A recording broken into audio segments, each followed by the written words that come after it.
सगळे सांगतात इंडेक्स फंडमध्ये इन्व्हेस्ट करा, पण इंडेक्स फंडमध्ये इन्व्हेस्ट करायचं म्हणजे नक्की काय करायचं?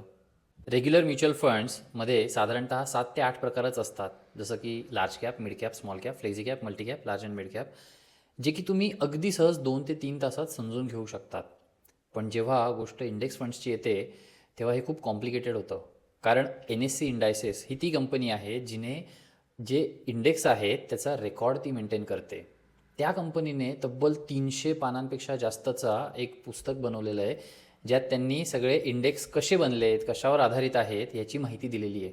त्यामध्ये साधारण 100पेक्षा जास्त इंडेक्स आहेत. 50 म्युच्युअल फंड कंपन्या आहेत ज्या याच्यातले इंडेक्स फंड्स बनवतात. म्हणजे तुम्हाला इन्व्हेस्टमेंटचे ऑप्शन 50 आहेत प्रत्येक इंडेक्स फंडच्या कॅटेगरीसाठी. किती अवघड आहे याच्यातून एक फंड जो आपल्यासाठी योग्य आहे तो शोधणं. प्रत्येक जण नॉर्मली इंडेक्स फंड म्हणलं की निफ्टी 50 इंडेक्स फंडकडेच बघतो. का? कारण सगळ्यात पॉप्युलर आणि इझिली ॲक्सेसिबल फंड आहे. पण त्या फंडचे रिटर्न्स बघा, त्यातले कोणते स्टॉक त्यात आहेत ते बघितलं तर लक्षात येतं की Reliance, HDFC bank, TCS, Infosys ह्या त्याच कंपन्या आहेत ज्या ऑलरेडी खूप मोठ्या म्हणजे जणू काही हत्तीसारख्या बनलेल्या आहेत.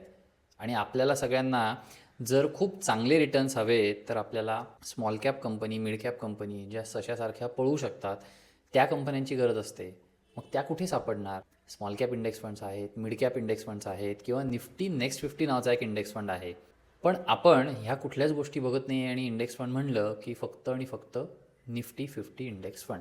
यापुढे कोणी जर तुम्हाला म्हणलं की इंडेक्स फंडमध्ये इन्व्हेस्ट कर, तर तुम्ही या इतर गोष्टींबद्दल त्यालाच थोडी माहिती देऊन या. Mutual fund investments are subject to market risk. Read all schemes related documents carefully. Past performance may or may not sustain in future.